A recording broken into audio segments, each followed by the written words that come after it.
Yo, welcome in to another episode of Between the Hedges. Thank you guys for your continued support. Thank you for tuning in now or later, whenever you may see this, however you may see it or hear it. Thank y'all so much. I know it's been a while. So glad to be back. And we've had, this and that going on. Life kind of gets in the way of a lot going on recently, but we're here. How are you tonight, Dad? Doing good, doing good. Good to be back talking about Georgia football. As always. And there's always something to talk about. So again, we apologize for not being on here for the last week or so, but we will get you caught up on everything that's happened and is happening currently this week and this weekend. So let's kick it off with some Senior Bowl stuff because I know that they started practicing for that this week. We've got a total of six dogs in this game. The game will be So on Saturday, right? Saturday and 1 p.m. on NFL Network for those of you who care to tune in and watch. I think it'll be a good watch, but it usually is. It's kind of telling and it shows who may be trending towards a riser in the draft. Right. I Last mean, it's year it just was Nolan another, Smith. yeah, it's just another good avenue for these guys that are putting their names in the draft to, get some extra exposure in front of all the NFL teams all at one time. They're practicing all week long, getting ready, and then Saturday's the game. So, um, and it's good to have some dogs represented there. We are supposed to have seven, um, but our center, Cedric Van Pran, Hmm. he backed out for whatever reason. I don't know if his advisors or agents or whatever decided, look, you don't need to take part or whatnot. But it's all kind of different reasons why a guy would do that. But he was invited and he was supposed to be there, but he's not. But the other six showed up. And they're taking part. Why don't you go down the list, tell everybody who's taking part in the Senior Bowl representing UGA? Yeah, to start with Tyke Smith, Lad McConkey, Marcus Rosemy Jack Saint, who those two in particular, there's some buzz already. They've been showing out, so that's great. That's a great sign for those two. Um, and then we also have Did you say Javon Bullard? no Javon Bullard, Dejon Edwards, Yeah. And then our um, long snapper, long William snapper William Moat. William Moat. What a name! I like that name, Moat. And So I mean, then a lot of very recognizable names, especially even if you're not Georgia fans, I would say, Um, and from the reviews today, I mean, Lad McConkey's just tearing it up, like I figured he would. The dude's just so underrated. Um, and I think he may end up playing himself into a late first round, top of the second round type pick, before it's and all said and done. can you say Julian Edelman 2.0? Well, I don't know about that because I don't even remember where he went in the draft, but um, that may be shortchanging Lad. As long as he stays healthy, he's unguardable. He really is. And he catches everything when he's on. He catches everything. It's crazy how well he is, how well he can work himself open. Yeah. No, I mean he's twitchy, he's fast, he's got great hands, he runs crisp routes, which NFL scouts and GMs are all about that. Can you run the route? Can you run it well? Create separation? Because look, you get open in college and then it's like sticky glue in the NFL. at times. I mean, you turn on the TV this weekend and you watch the Chiefs secondary that just, was glued to Ravens receivers and shut down the league MVP, Lamar Jackson. And you saw, a San Francisco defense in the second half clamp down on the Lions and make some adjustments. So, you've got to be able to run crisp routes in crunch time and get open. So, yeah, I expected nothing less out of Ladd. He is unguardable. And the reason I said Julian Edelman's probably my comp for him is just the size, the stature. Yeah, he'll probably get drafted higher, I would think, because of his performance here, and then let's see what he does in the combine. But and I just say Julian Edelman because of the success, right? He won a Hmm. few rings with Well, Brady, so I think that had a lot to do with his quarterback. Of course, well, I mean, it always does. but But, his hands were no slight sticky. against him. He proved it year after year too. So, It was and I very mean, reliable. don't sell Marcus Rosemy Jack Saint short either. I mean, dude's a baller as well, and he's got that big body and that you see in a lot of receivers these days, you know, and he can go up and get it with the best of them. So, and both of those guys coming out of the Georgia offensive system, they're prepared for the NFL coming out of our system. Well, they're They're not just they're just not running routes and catching passes. They're complete receivers where they take part in the run game. We ran, reverses and stuff with Lad. I mean, shoot, the last score I think we saw him do in the Orange Bowl was that, it was supposed to be a double pass, but it was covered. So he took off running circles around FSU's defense and ended up in the end zone 20 or 30 yards later. For So, those of you who don't know what we're talking about, that go look it up. It's on YouTube now. I may need to link it here or something later, but it's one of the craziest yeah. plays that I've watched live in a long time.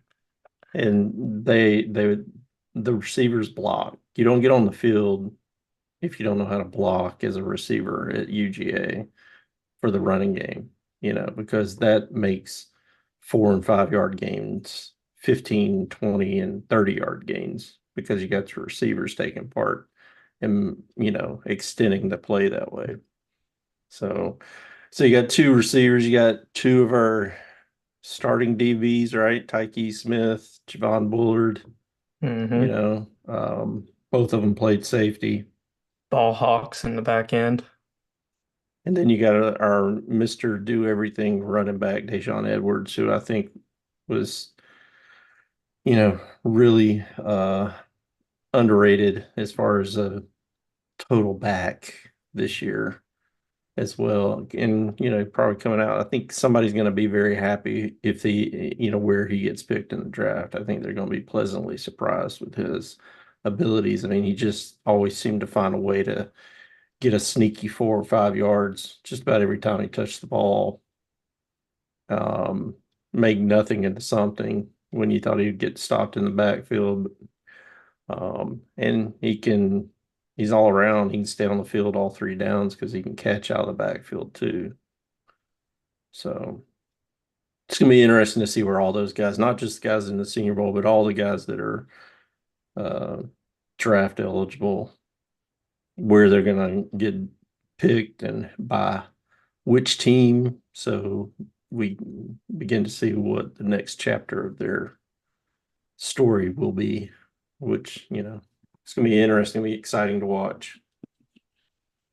Yeah, for sure. I mean, I tuned in to the NFL more this year and last year just because we've had more guys play really well at Georgia, win a national championship, and then go to the league and they're having success. So it's kind of reinvigorated the NFL watcher in me. Um, And Well, I so think Georgia has the record for most consecutive years with a representative in the Super Bowl, and that's definitely going to continue because we got dogs on both sides, you know. in 2 weeks. Yep. Yeah, and that's a sneaky stat right there. What is it, 58 consecutive or I don't know if something? it's 58. I can't remember. I have to look it up again. We'll bring it up the next go around when we talk about, maybe we preview the Super Bowl a little bit.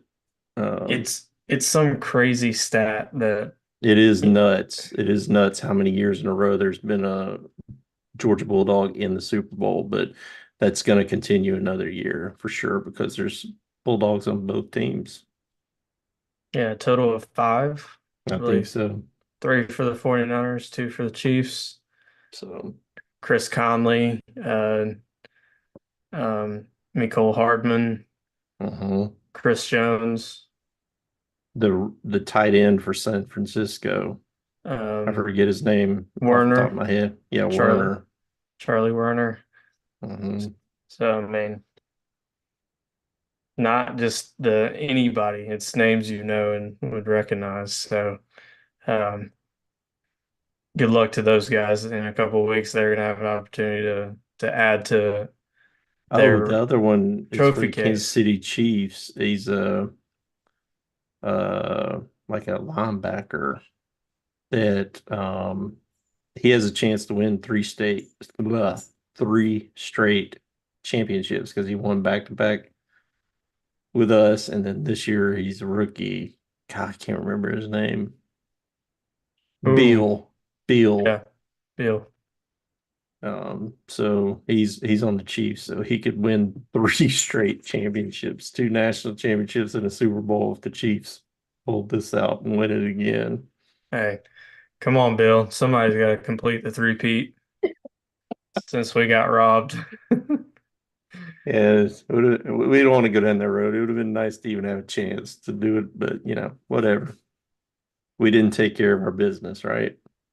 Well, that's the first thing Kirby said, and we'll say every day till the day he dies. We did not take care of our business, so no Yep. excuses here. Nope. Doesn't matter who was healthy and who wasn't. You got to take But care of business with who's out on the field. but for other teams, that matters. It matters. If we would have had our starting wide receiver, we would have smoked you. Oh, really? Are you sure Wait, about wait, that? wait, you didn't. You And sure you about that didn't. from Chad from Columbus? You sure?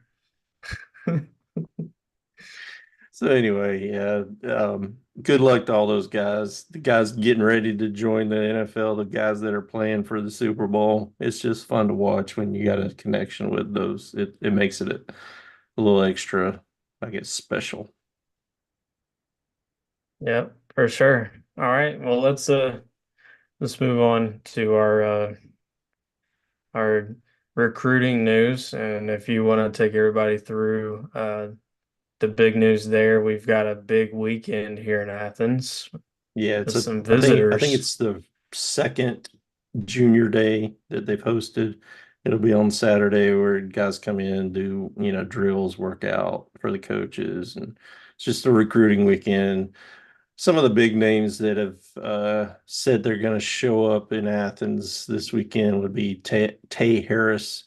He's a cornerback out of Cedartown, Georgia.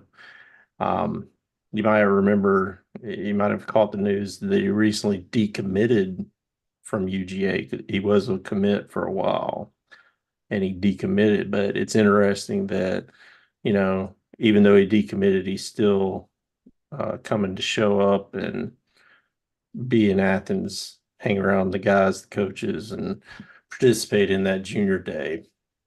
Um, Another interesting one would be Zion Grady. He's out of Enterprise, Alabama. He's a defensive end.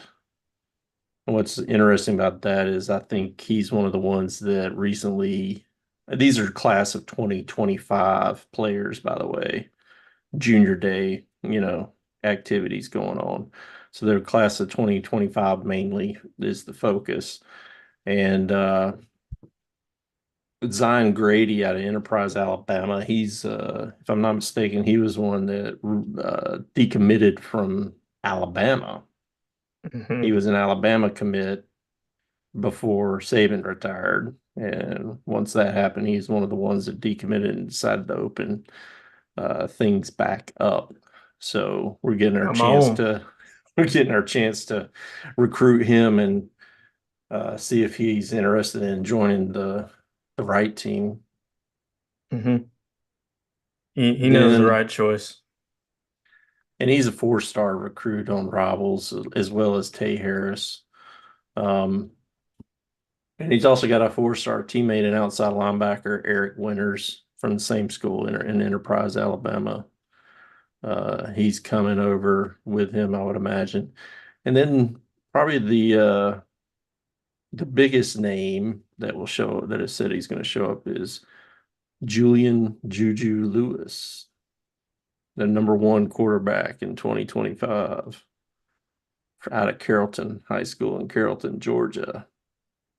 He's the USC commit right now.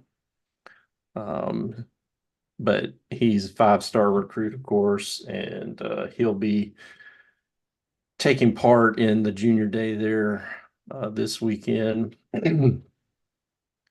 um, Another four-star that has said he's going to show up is Xavier Griffin. He's out of Gainesville High School in Gainesville, Georgia. He is a class of 2026 guy, though, that will be there. So he's what, a current sophomore, I guess, in high school.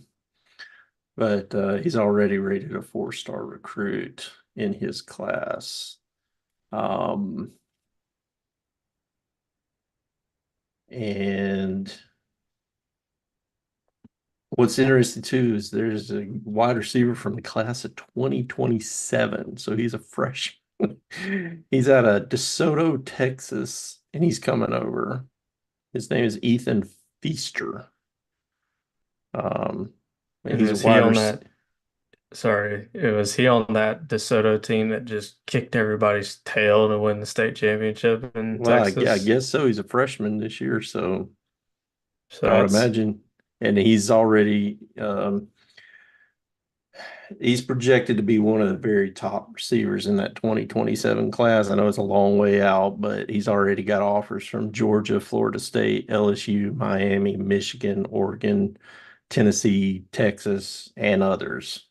So, I mean, as a that. freshman, you're already banking those offers, even if they're just verbal. I mean, that tells you what kind of talent that kid is. So, just somebody to keep an eye on. Yeah, that's really all the schools you really want to hear from these days. So that's awesome. Matthew joined the chat. He says, "What's up, guys?" Yeah, Matthew couldn't join us today. He's having some, I guess, septic system issues at his house, so that's having to be taken care of. And we don't, we're not jealous at all. I'm glad, it's him and not me. Yeah. No, I don't want him to have problem. Hopefully they get that fixed soon and he can join us again the next time we're on. But that's a pain in the butt when you got those problems going on at your house and can't use the water, can't shower, can't bathe, can't wash clothes, whatever. It's you got to go everywhere to do anything to do with water in your house. Poopy water. Yeah, hopefully it Yep. doesn't back up into the house. That's when it gets really fun, is when it starts backing up into the house. Yeah. So have fun with that. Hopefully all that gets worked out. Keep us updated. We miss having you on. So hopefully it'll be later this week. We can do it again together, all Yep. three of us. Yeah, it's been a while since we've all three been on here.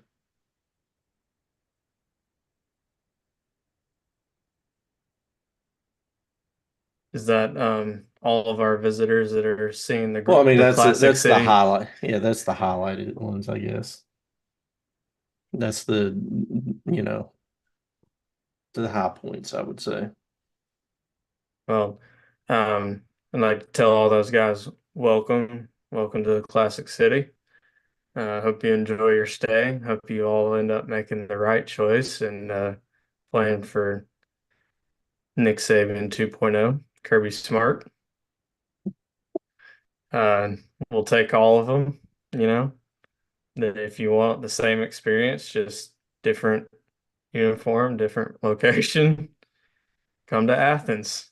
That's my pitch. There you Just go. the track record's there now. I mean, you can't really argue with it, whether it's your goals to show out, get coached, hard and Develop, well, end develop, up in the league. go to the NFL, win championships. We're doing all that now. So where else would you want to go? I mean, I'm sure there's others, but if you weigh all of that together, it's quite a case. Kirby has Yeah. quite the ammo. So Yeah. Long live the king. Kane Kirby, Kirby for Prez 2032, maybe 2028. No, he needs to stay his butt in Athens as long as he possibly can. Yeah, maybe 2050. I'll let go of him in a long time from now, but that was just me being funny. He could literally do anything he wanted to though after this. I mean, he's already reached that status where he could do anything in the state of Georgia. He could do anything anywhere at any time, Yeah, just like that's true. Saban can. Saban doesn't have to stay at Alabama and be an advisor. He could do. I'm sure ESPN would hire him tomorrow to be on College Game Day. So, and I think ESPN, if you want a good move, that would be a good move. Take Corso off, put on Nick Saban. Please and thank you, says everybody in America.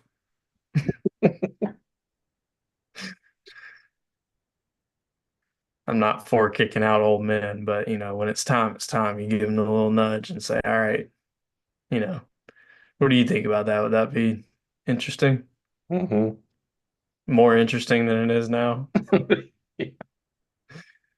I think so too.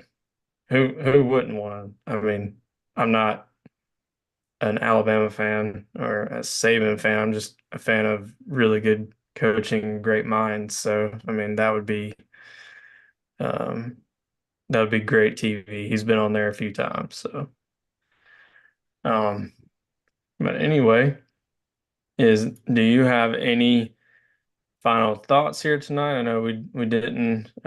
We can just kind of make this one a little shorter and sweeter, and then we can pick back up later in the week. Yeah, a little final note. I just want to say congratulations and happy retirement to Mr. Claude Felton.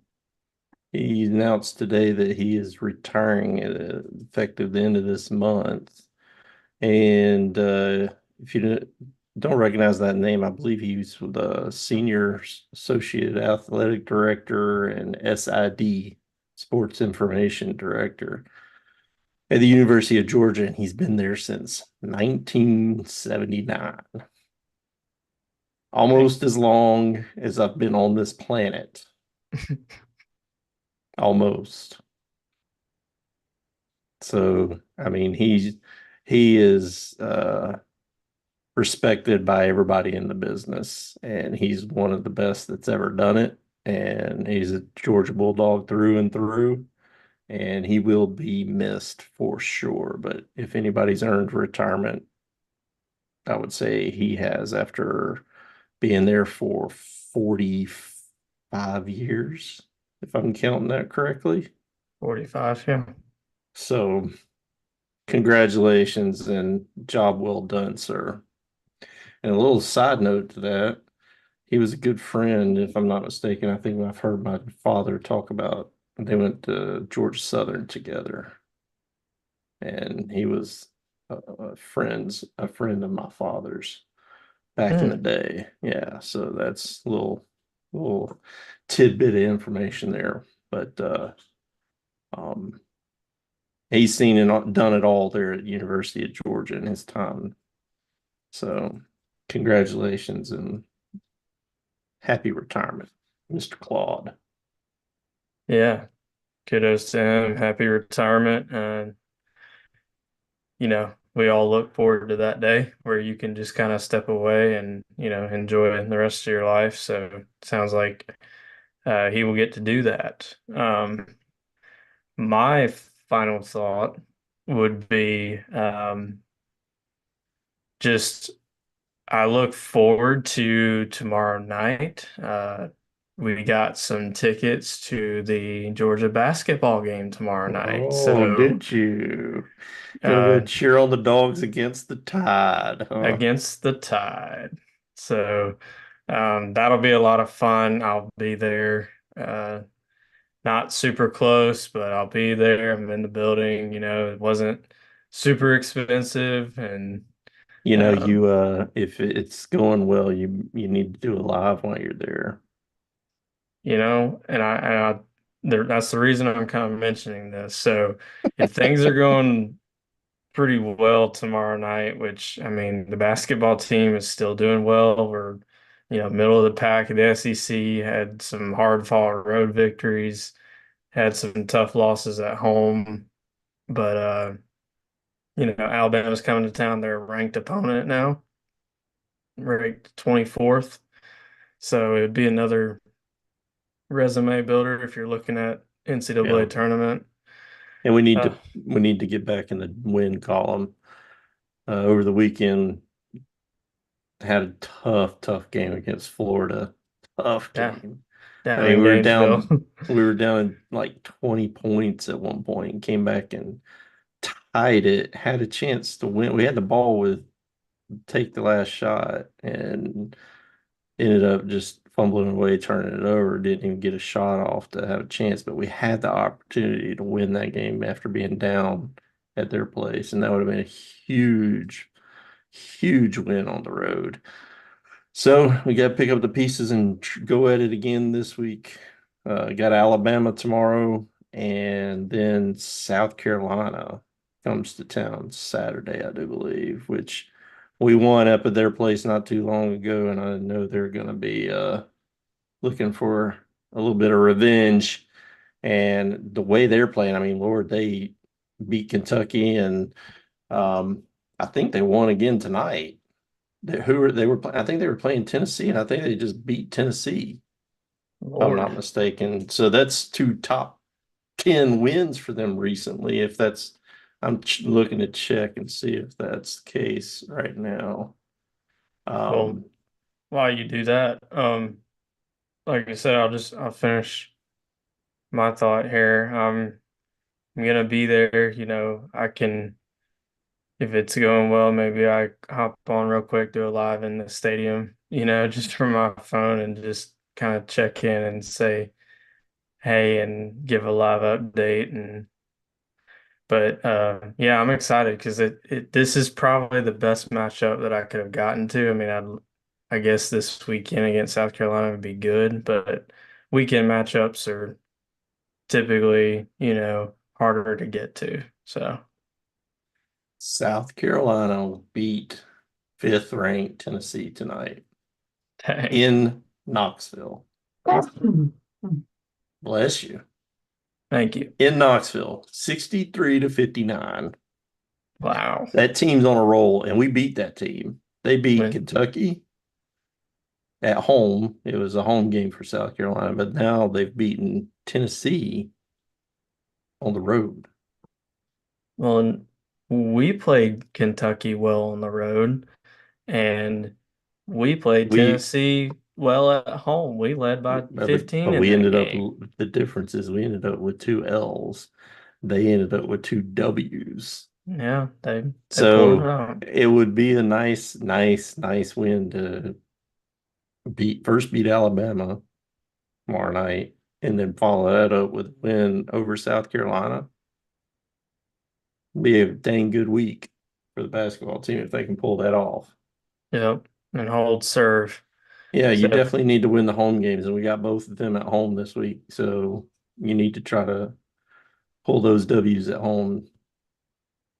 Well, from what I've seen on TV, the home games have been rocking at Stegman, so I'm excited to go to a ruckus crowd that wants nothing more than to stick it to Alabama and those daggum, Hill Tide fans. So um, it'll be a lot of fun. I'm looking forward to it, even though it's right after work, makes for a longer day, but so be it.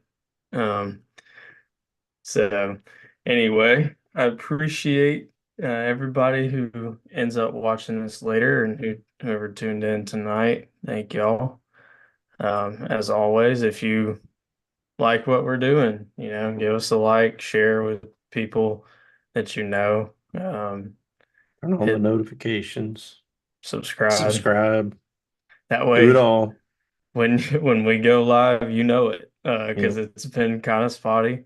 But we're gonna get back on schedule and try to keep it and keep doing this as much as we can because we enjoy it. So thank you all. It was another great episode tonight. And as always, go dogs. Go dogs.